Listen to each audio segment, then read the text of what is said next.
Didier, bienvenue sur espérancedetunis.net. Et c'est un site qui est dédié à l'espérance sportive de Tunis et ses supporters. Donc bienvenue sur espérancedetunis.net. On va commencer par la question d'usage. Qui est Didier Lebris, si vous vous présentez au public espérantiste? Bon, en fait, moi, mon nom à l'état civil, c'est Lebris Gréco Didier.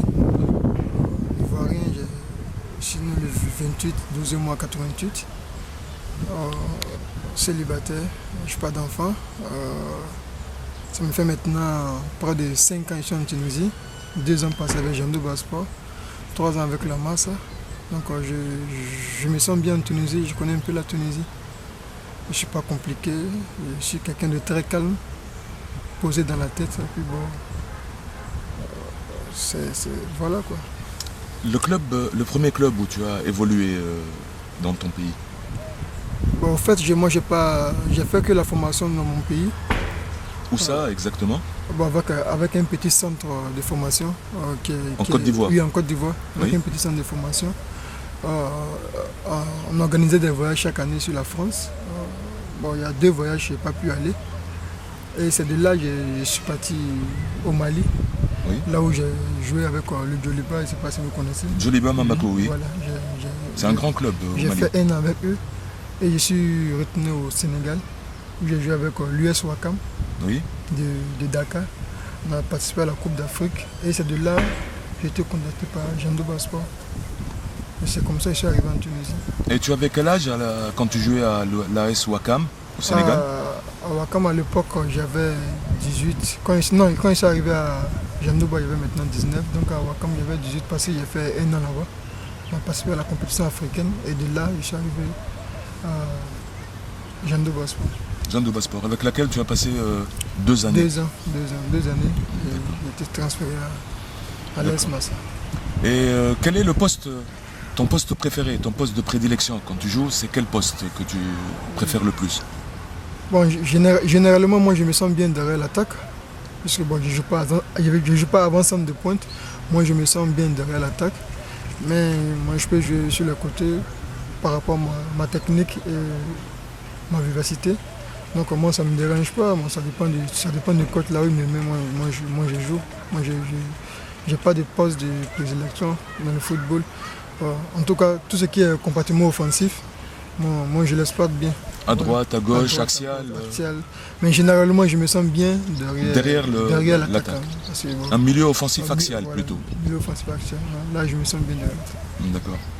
Et comment se sont faits les premiers contacts avec l'Espérance? Bon, les premiers contacts avec l'Espérance, ça a été simple. Hein. Ça a été simple. C'est pas... Bon, auparavant, moi, j'étais en contact. On me disait que l'Espérance me suivait. Bon, là, je ne savais pas, puisque c'est mon agent qui venait me dire que l'Espérance me suivait. Depuis même que j'étais à Jandouba. Depuis que j'étais à Jandouba. Donc, cette année, ça a été plus concret, puisque avec la saison que je fais actuellement. Tout à fait. Après le match de Bizerte, j'ai été contacté. Où l'avenir a gagné. À Bizerte. J'ai été contacté directement par le président de l'association football. Monsieur Liad Benoît. J'ai été contacté par lui et il m'a demandé si on pouvait se voir. Moi je lui ai dit ok, il n'y a pas de problème. Je suis arrivé, mon manager et moi, et ils m'ont proposé, si ça m'intéressait, de rejoindre l'Espérance. Moi je lui ai dit mais pourquoi pas. Moi je connais l'Espérance depuis tout petit, c'est un grand club. L'Espérance c'est pas national, c'est ni africain, l'Espérance c'est international. Donc vraiment pour moi ça serait un grand challenge puisqu'il y a la Champions League qui est là, il y a l'Espérance qui joue sur tout le front. Donc moi ce challenge m'intéresse puisque j'étais pas mal contacté par quelques équipes européennes, mais j'ai vu ça pour ma jeune carrière, il fallait d'abord passer par l'Espérance pour pouvoir grandir. Voilà pourquoi j'ai décidé de choisir l'Espérance. Très bien. Et est-ce qu'on peut dire que tu as officiellement signé à l'Espérance? Ouais, on peut dire que j'ai officiellement signé l'Espérance puisque bon, j'ai déjà signé le pré-contrat bien avant. Donc maintenant si je suis sur la roulette de l'entraîneur ou bien du staff, là je peux dire que je suis définitivement avec l'Espérance, puisque là c'est juste un contrat qu'on a signé. Bon, c'est un contrat, on peut le résigner à tout moment. Bien sûr. Donc maintenant, si je fais partie du groupe de l'Espérance, si je joue avec l'Espérance, là je peux me dire que je suis avec l'Espérance maintenant. Mais pour le moment, je me dis c'est juste un papier qui est entre moi et l'Espérance. Donc voilà. Et il est pour quelle est la durée exacte du pré-contrat que vous avez signé? La durée exacte, c'est juste de 3 ans. La durée exacte du contrat, c'est de 3 ans. D'accord. Et à partir de quand vous serez à la disposition du club, normalement? Bon, là, je vais discuter avec les 2 camps, puisque moi, mon contrat finit le 30 juin avec l'avenir. Donc, le 30 juin, le championnat n'est pas encore fini. Le championnat finit le 29 juillet. Donc, je vais discuter avec les 2 camps, ceux de l'Espérance et de la Masse, et trouver une solution. Comment faire pour rejoindre mon nouveau club, puisque bon, je finis le 30 juin avec la Masse, je discute avec les dirigeants et je leur dis ouais, vraiment, qu'est-ce que vous voulez qu'on fasse? Bon, si vous voulez qu'on continue, il faut qu'on discute. Dans le cas contraire, moi je vais les quitter et rejoindre mon nouveau club. D'accord. Quelle est l'idée que tu portes sur l'Espérance sportive de Tunis, le club, l'effectif actuel? Oui, l'effectif actuel, j'ai joué contre eux en championnat cette saison. J'ai un bon groupe, j'ai un bon effectif. Ils sont toujours premiers du championnat, premiers au classement, c'est pas un hasard.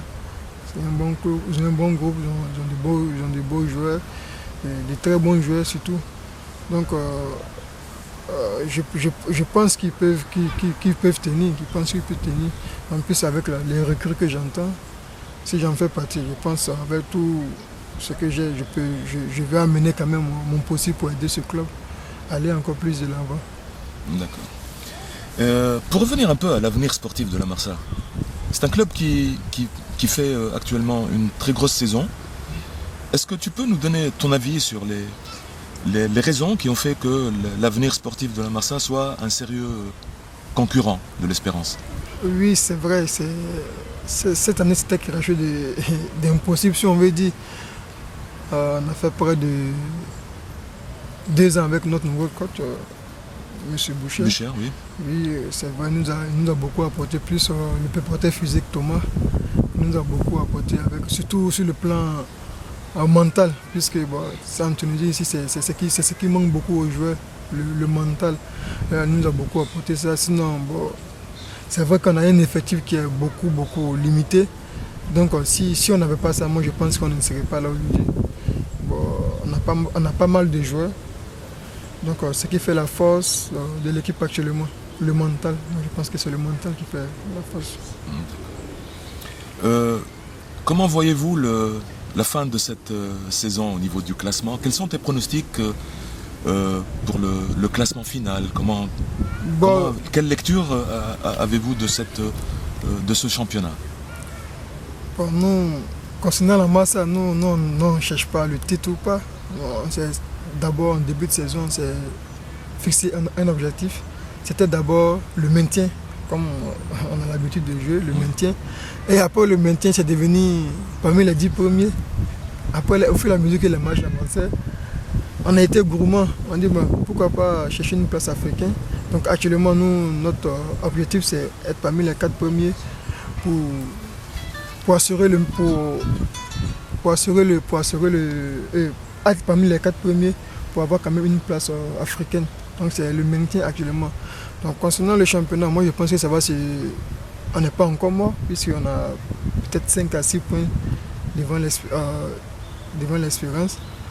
Donc je pense que ça va se jouer. Donc on a quand même notre petit mot à dire. On continue notre chemin petit à petit et on attend la fin. D'accord. Didier, on parle d'une éventuelle naturalisation de Didier Libré concernant la nationalité tunisienne. Est-ce que c'est vrai d'abord qu'il y a eu une demande de nationalité tunisienne? Bon, moi-même, ça m'a beaucoup étonné. Je me réveille un matin et il y a un ami qui m'appelle, me dit mais Didier, mais qu'est-ce qui se passe? J'ai appris que tu as demandé la nationalité tunisienne. J'ai vu dans les journaux. Non, moi, j'ai jamais demandé la nationalité tunisienne. Moi, je suis ivoirien et je vais le rester. Bon, si on veut me proposer la nationalité, moi je vais la prendre, mais j'ai jamais fait de demande de nationalité, que ce soit tunisienne ou non, j'ai jamais fait de demande. D'accord. L'Espérance s'apprête à disputer la phase des groupes en Champions League cette année à partir du 7 juillet, 8 juillet. Elle sera dans le groupe avec le Sunshine Star du Nigeria, l'Étoile sportive du Sahel, une équipe que je connais bien, et l'association sportive de Chlef. Qu'est-ce que vous pensez que pensez-vous des chances de l'Espérance déjà dans ce groupe pour passer éventuellement aux demi-finales, et par rapport à l'autre groupe où il y a Zamalek Al-Ahli d'Égypte et le TP Mazembe avec le Chelsea Berekoum du Ghana. Quelles sont les chances de l'Espérance dans cette Champions League? Bon, d'abord, dans le groupe de l'Espérance, c'est pas moi qui le dis. Les spécialistes ont dit que l'Espérance est favori du groupe. Et ça va être une surprise si l'Espérance ne se qualifie pas. Ça serait une grande surprise. Mais tout le monde voit l'Espérance favori et sorti de ce groupe sans trop de difficultés. Mais cela ne veut pas dire que les autres, ce n'est pas de bonnes équipes. S'ils sont arrivés jusqu'à ce point, c'est qu'ils l'ont mérité. Donc je pense que ça ne serait pas facile, mais j'espère que l'Espérance va s'en sortir de ce groupe. Mais concernant l'autre groupe, c'est vrai que c'est pas mal d'équipes de grosses cylindrées. De grosses cylindrées, mais c'est vrai que c'est le football. Quel que soit l'adversaire que l'Espérance va croiser, on a démontré lors du sacre l'année passée, ils ont quand même battu de grandes équipes qui peuvent arriver là. Donc ça va se jouer. Donc l'Espérance a des raisons d'y croire? Je l'espère, puisque peut-être j'en ferai partie, donc pourquoi pas rêver. Justement, pour en venir à ça exactement, est-ce que on peut dire qu'à partir du 1er juillet, puisque la Champions League, la phase des groupes démarre le 7 ou le 8 juillet, est-ce qu'on peut dire que Didier Lebris est en train de se préparer à cette compétition déjà avec l'Espérance? C'est vrai que dans toute carrière d'un footballeur, c'est ce genre de compétition. Moi, c'est vrai que j'ai déjà participé à une compétition africaine au niveau des clubs, mais pas jusqu'à ce niveau. Donc si l'Espérance me donne cette opportunité, c'est vraiment jusqu'à présent, moi j'ai la tête seulement que sur la phase des pots de la Champions League, je me prépare sur le plan physique, mental, pour pouvoir. Il sait que ça ne serait pas des petits matchs, tous les matchs vont se disputer. Donc je me prépare moralement pour pouvoir relever le défi, puisque je sais que ça ne serait pas facile. Inch'Allah. Toi ça fait quand même 5 ans que tu es en Tunisie, tu connais bien le championnat tunisien, tu connais bien les équipes tunisiennes. Quel est le joueur qui retient le plus ton attention en Tunisie? Bon, j'ai pas mal joué avec plein de joueurs depuis mon arrivée en Tunisie. Bon, c'est vrai que je connais plein de joueurs aussi qui sont partis de la Tunisie. Mais actuellement, sans vous mentir, bon, j'ai un petit fait pour Msekni de l'Espérance. Youssef Msekni. Parce que bon, son jeu est simple, plein de techniques, qui peut dribbler, qui peut éliminer l'adversaire d'un geste. Donc vraiment son jeu me plaît actuellement, des joueurs qui évoluent dans le championnat tunisien. Et dans le monde, quel est ton joueur préféré, ton idole? Bon, dans le monde, mon idole, moi j'ai 10 ans, moi j'ai toujours dit j'aime les joueurs qui aiment beaucoup toucher le ballon. Moi j'ai préféré Xavi comme idole, puisque bon, c'est quelqu'un qui touche beaucoup le ballon. Et moi ça me plaît quand un joueur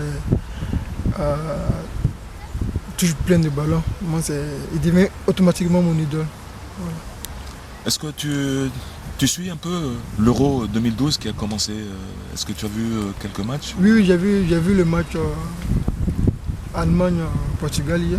J'ai suivi le match, puisque c'est ce genre de compétition qu'il faut suivre pour pouvoir apprendre, puisque comme on le dit, le football on ne finit pas d'apprendre.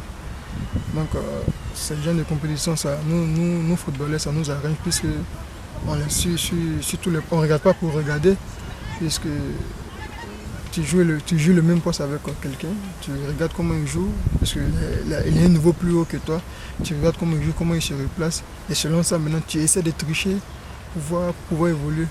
Donc, ce genre de compétition, c'est beaucoup important. Et quel est ton pronostic qui va gagner l'Euro 2012? Moi, mon équipe d'abord, c'est l'Espagne. Mon équipe, c'est l'Espagne. Et moi, ça reste une compétition, comme je le dis toujours. Ça va se disputer, mais quand même l'Espagne, pas un peu favori concernant les autres. D'accord. Un dernier mot pour le public espérantiste qui est en train de te suivre là. Bon, d'abord, je connais d'abord le public espérantiste. Et moi, je remercie d'abord le staff, les dirigeants de l'Espérance qui m'ont fait confiance pour que je puisse venir avec eux plutôt. D'abord, moi, je vous remercie, vous qui faites ce genre de travail, puisque ça nous permet d'être connus, d'être vus. Bon, moi, je remercie d'abord le public espérantiste et je veux leur dire un message que je ne viens pas à l'Espérance pour peut-être